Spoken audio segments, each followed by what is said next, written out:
Today I'm going to try out my new dip pens that I have bought, along with some permanent and non-permanent ink.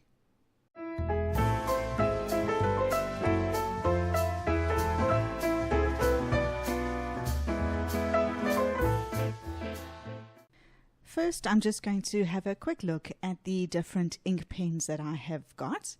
The bottom one is the dip pen that we will have a look at today. In the middle, the pink pen is a Lamy Fountain Pen, and at the top is a green Fude bent nib pen. With a dip pen, the nibs are made in such a way that they can easily be removed and exchanged.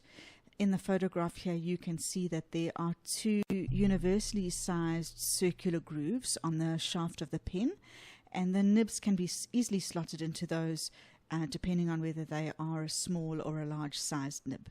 This is a Lamy LX Fountain Pen. I have fitted it with a fine point nib. The Lamy pens have got easily removable and refillable ink cartridges. This is a Sailor Fude Fountain Pen. It has a bent nib to it, and it also has a removable and refillable cartridge just like the Lamy Fountain Pen. The difference between a Fude pen and a normal fountain pen is that because of the bent nib of the pen, when we draw, we are able to vary the width of the lines depending on the angle at which we hold the pen to the paper. Here is the pack of dip pens that I bought. We can see that each pack contains 4 different nibs as well as 2 holders.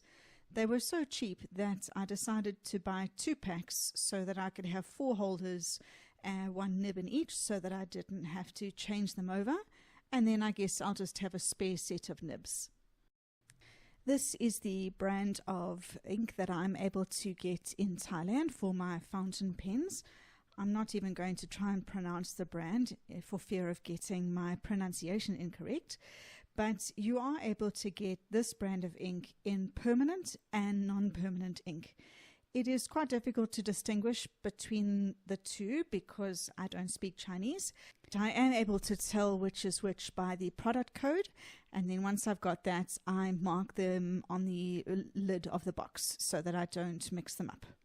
I am going to decant the inks into these 2 small containers so that they can easily be dipped, and I'm going to do that using the syringes and needles that I found at the local pharmacy.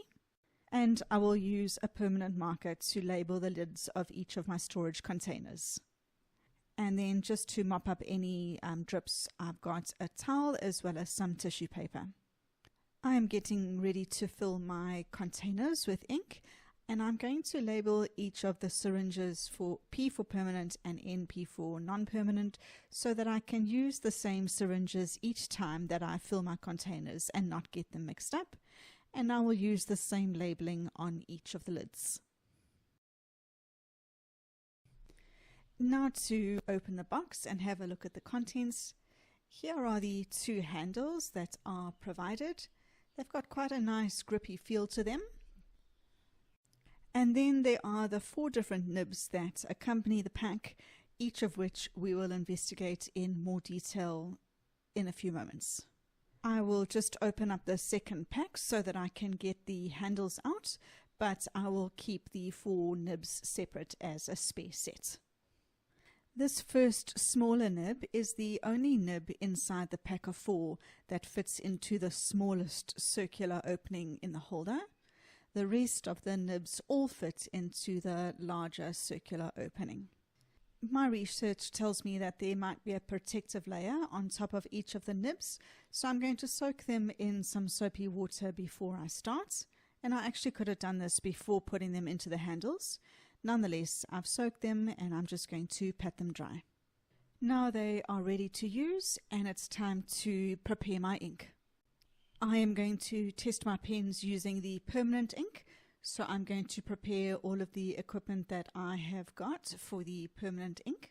I'm going to open up the lids of everything, work on a towel to try and prevent any dripping, and then I'll use the syringe to draw up the ink and put it into the storage container. I'm going to fill the container up so that I'm able to dip the pen into at least this level indicated by the arrow.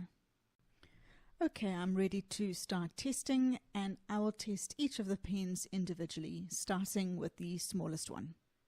The hole in the nib is where the ink will be stored, so you can dip your pen up to any points along that hole in the nib. I am going to call this nib with the narrowest point nib number 1, and I'm going to start by testing just a few short straight lines.